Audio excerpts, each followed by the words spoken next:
Wherever you go, whatever you do, throw a little at it. Omax, Vest and Briefs.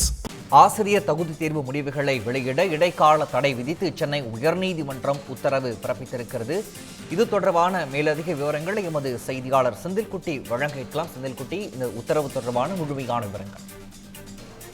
கட்டாய கல்வி உரிமை சட்டம் 2009 ஆண்டில் நிறைவேற்றப்பட்ட பிறகு ஆசிரியர்களுக்கு தகுதி தேர்வை கட்டாயமாக்கி உச்சநீதிமன்றம் உத்தரவு பிறப்பித்திருந்தது. மேலும் 5 ஆண்டுகள்ல ஓய்வு பெற உள்ள ஆசிரியர்களுக்கு தகுதி தேர்வுல தேர்ச்சி பெறுவதற்கான காலக்கெடுவை மேலும் 3 ஆண்டுகளுக்கு நீட்டித்து கடந்த மே மாதம் ஒரு உத்தரவு பிறப்பிக்கப்பட்டது. இந்த நிலையில மிகவும் பிற்படுத்தப்பட்ட சீர்மரபினர் மற்றும் மாற்றுத்திறனாளிகளுக்கான குறைந்தபட்ச மதிப்பெண்களை 55% 50%, பட்டியலின மற்றும் பழங்குடியின குறைந்தபட்ச மதிப்பெண்களை 45% 40% குறைத்து இந்த ஜனவரி மாதம் ஒரு அரசாணையும் பிறப்பிக்கப்பட்டிருந்தது.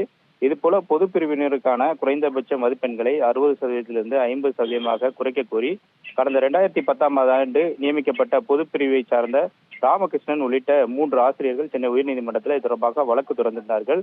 இந்த மனுவில் பீகார் மாநிலத்தில் 50% குறைந்தபட்ச மதிப்பெண்கள் நிர்ணயிக்கப்பட்டிருப்பதாகவும் தமிழகத்தில் குறைத்து நிர்ணயிக்க வேண்டும் என்ற ஒரு கோரிக்கை வைக்கப்பட்டிருக்கிறது. முதுநிலை பட்டதாரி ஆசிரியர் பணிகளுக்கு விண்ணப்பிக்க பொது பிரிவினருக்கு 50% மதிப்பெண் மட்டுமே நிர்ணயித்து அறிவிப்பாணை வெளியிடப்பட்டுள்ளதாகவும் அந்த மனுவில் சுட்டிக்காட்டப்பட்டிருக்கிறது.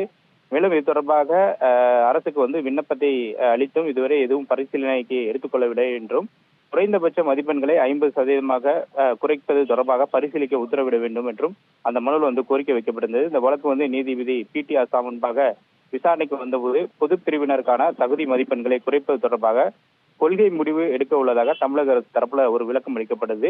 இந்த கொள்கை முடிவை நீதிமன்றத்தில் ஏதுவாக வழக்கு விசாரணை ஜூலை 24 தள்ளி வைத்த நீதிபதி அதுவரை ஆசிரியர் தகுதி தேர்வு முடிவுகளை வெளியிடக்கூடாது என்று இடைக்கால தடை விதித்து ஒரு உத்தரவை பிறப்பித்து இந்த விசாரணையை தள்ளி வைத்திருக்கிறார்.